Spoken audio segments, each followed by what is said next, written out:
Chinese Premier is on the Hill on Thursday, so we have relocated to a quiet spot right across from the Prime Minister's office, which incidentally is the site of sort of the news of the week with moving expenses, videographer expenses, the opposition trying to cement this narrative of Liberal entitlement, which presumably they're going to try and carry through over to next week.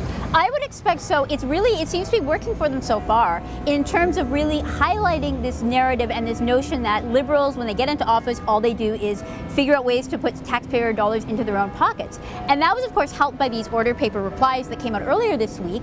Those revealed not only these moving expenses, but also how much it costs to keep the Prime Minister's YouTube channel full of new footage, and a whole lot of other stuff that, again, they're little tidbits, but from an opposition perspective, it really does allow them to build on that narrative, and that's clearly given a lot of momentum and morale boost to the Conservatives, most notably.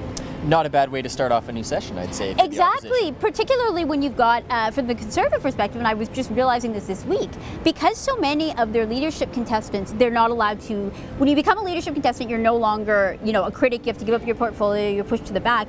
A lot of their most sort of powerful people in question period are now not able to do it because they're on the leadership trail. Right. So they kind of now working with, I guess, a second string bench. Something like this can really get them going. It can give perhaps MPs that haven't had as much experience in the House that ability to do so.